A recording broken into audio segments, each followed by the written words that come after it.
Hello guys, कैसे हैं आप सब? आज फेसबुक पर एक कहानी पढ़ी, बड़ी खूबसूरत, बड़ी शानदार कहानी। तो आपसे शेयर करता हूँ। एक राजा था, बहुत न्यायप्रिय, बहुत अच्छा, और जिसके राज्य में सारे लोग बड़े खुश थे। लेकिन राजा को एक पैर और एक आँख नहीं थी, लेकिन राजा बहुत अच्छा था। एक बार वो अपने महल में घूम रहा था, तो एक जगह पर एक खाली जगह थी दीवार पे। तो उसे लगा कि यहाँ पर अगर मेरी फ़ोटो लगाई जाए, मेरी तस्वीर, एक बड़ी तस्वीर बनाई जाए तो बड़ा अच्छा लगेगा। तो उसने ये सोचा, और अगले दिन दरबार में उसने कहा कि इस राज्य में और दूसरे राज्य में भी जो बड़े-बड़े चित्रकार हैं, पेंटर हैं, उन्हें बुलाया जाए, आमंत्रित किया जाए, और जो मेरी बढ़िया, बड़ी खूबसूरत तस्वीर बनाएगा, मैं उसे बहुत सारा इनाम दूँगा। अब एक निर्धारित समय पे काफ़ी सारे पेंटर, काफ़ी सारे चित्रकार और बड़े-बड़े बनाने वाले लोग आते हैं।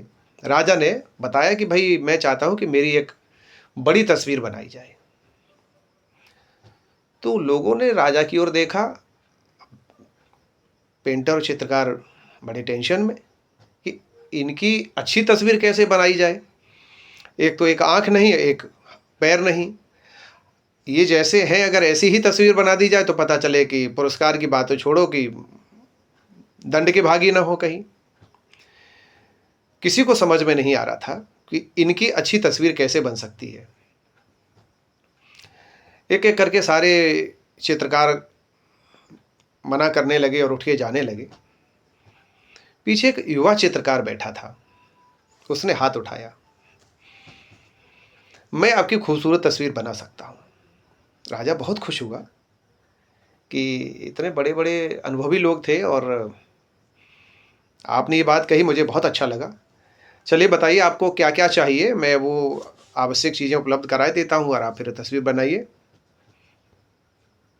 कुछ थोड़ा बहुत सामान उसने माँगा होगा, उसे दे दिया गया, और फिर एक निर्धारित समय के बाद उसने एक बड़ी खूबसूरत तस्वीर बना के, और जहाँ पर राजा चाहता था उस जगह पे वो तस्वीर लगाई गई। सारे लोगों को बुलाया गया देखने के लिए।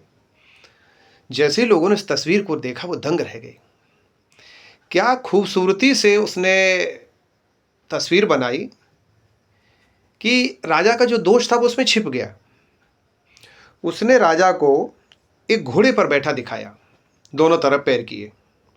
तो जिधर की तरफ पैर था वो तो दिख रहा, दूसरी तरफ का पैर दिख नहीं रहा, वो उधर छिप गया। और तीर कमान से वो किसी चीज़ पर एक आँख बंद करके निशाना लगा रहा है, तो एक आँख बंद हो गई। 2 कमियाँ थीं, और दोनों कमियाँ उसने अपनी प्रतिभा से, अपनी होशियारी से दूर कर दी। राजा ने तस्वीर देखी, राजा बहुत खुश हुआ, और राजा ने उसे बहुत सारा धन-दौलत देकर उसे विदा किया। दोस्तों, हमारी लाइफ में भी कुछ ऐसा ही होता है। हमारे बहुत सारे इष्ट मित्र हैं, परिवारीजन हैं, रिश्ते नातेदार हैं। अधिकांश लोग क्या है कि हमारी कमियाँ ही देखते हैं, हमारे दोष ही देखते हैं, हमारे गुण नहीं देखते। और यही कारण है कि आज जो समस्याएँ हैं, हमारे आपस में जो तालमेल हैं, हमारे जो रिश्ते नाते हैं, वो कमज़ोर होते चले गए। रीज़न यही रहा कि हम गुण देखना हमने बंद कर दिया, हमने किसी की अच्छाइयाँ देखना बंद कर दिया, और हमने दोष देखना चालू कर दिया। कोई भी नहीं है जिसमें दोष नहीं है, हमारे अंदर भी, सबके अंदर है, लेकिन हम उन दोषों को ही देखते हैं। तो एक छोटी-सी गुज़ारिश है कि राजा की इस कहानी से हमें ये सीख मिलती है कि हम कितनी भी विषम परिस्थिति हो, हम कोशिश करें कि हम लोगों के दोषों को न देख के हम लोगों की अच्छाइयों को, उनके गुणों को देखें। तो शायद ये हमारा जीवन, हमारा घर, हमारा कुटुंब, हमारे रिश्तेदार, ये सब कुछ बहुत सुंदर हो सकता है, खूबसूरत हो सकता है। चलिए, ये कोशिश करके देखते हैं कि कुछ अच्छा करें। तो कहानी कैसी लगी, कमेंट करके बताइए, और लाइक और शेयर करना मत भूलिए। ओके।